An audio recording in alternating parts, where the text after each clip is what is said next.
मनसे अध्यक्ष राज ठाकरे सहकुटुंब मातोश्रीवर दाखल झालेत. स्नेहभोजनाच्या कार्यक्रमानिमित्त ठाकरे कुटुंब एकत्र आल्याचं सांगण्यात येतं. मागील काही महिन्यांपासून ठाकरे बंधूंच्या वाढलेल्या भेटीगाठी पाहता आगामी मुंबई महापालिका निवडणुकीच्या पार्श्वभूमीवर या भेटीत राजकीय युतीबाबत चर्चा होण्याची शक्यता आहे.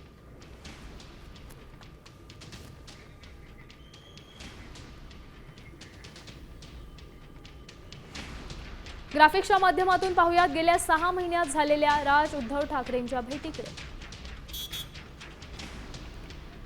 5 जुलैला हिंदी सक्ती विरोधातील मेळाव्यात एकत्र दिसले. त्यानंतर 27 जुलैला उद्धव ठाकरेंच्या वाढदिवसानिमित्त राज ठाकरे शुभेच्छा देण्यासाठी मातोश्रीवर दाखल झाले.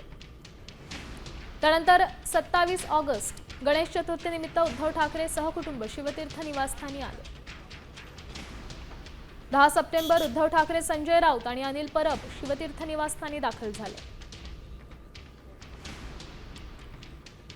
5 ऑक्टोबर मातोश्रीवर ठाकरे बंधूंचा बंद दाराआड तासभर चर्चा झाली.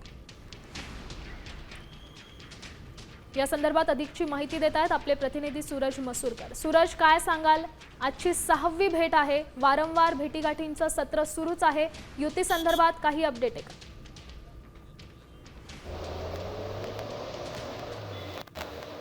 निश्चितच आजची जी ही भेट आहे ती स्नेहभोजनाची जरी असली तरी ही खूप महत्त्वाची भेट मानली जाते, कारण याच भेटीमध्ये आगामी महानगरपालिकेच्या निवडणुकीसाठी जी रणनीती आहे ती 2 बंधूंमध्ये आखली जाऊ शकते. कारण या आधी जर का पाहिलं तर आधीच्या भेटीगाठी ज्या होत्या त्या विविध कार्यक्रमात झाल्या होत्या किंवा मग एकाच मंचावरती राज ठाकरे आणि उद्धव ठाकरे आले होते. मात्र आज 2 प्रमुख नेते निवांत वेळ, निवांत स्नेहभोजन आणि याच स्नेहभोजनादरम्यान आगामी महानगरपालिकासाठी आपण काय नेमकी रणनीती आखली पाहिजे ही चर्चा जी आहे ती स्नेहभोजा दरम्यान होते. आणि स्नेहभोजा झाल्यानंतर देखील या बैठकीमध्ये ही चर्चा होऊ शकते, कारण सगळ्यात महत्त्वाचं जे आहे की युतीची घोषणा होण्याआधी जर का युतीची घोषणा झाली तर भविष्यात अनेक प्रश्न जे आहेत ते उद्भवू शकतात. जरी कार्यकर्त्यांमध्ये आनंदाचं आणि उत्साहाचं वातावरण जरी असलं तरी देखील युती झाल्यानंतर अनेक मोठे प्रश्न जे आहेत ते उद्भवू शकतात आणि भविष्यामध्ये कोणतीही अडचण युतीमध्ये नको. आणि महानगरपालिका निवडणुकीसाठी जर का आपल्याला जिंकायची असेल तर या सगळ्या प्रश्नांना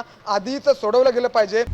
आता isakal.com आहे देशातील नंबर 1 ची मराठी न्यूज वेबसाईट. प्रत्येक अपडेटसाठी isakal.com ला नक्की भेट द्या.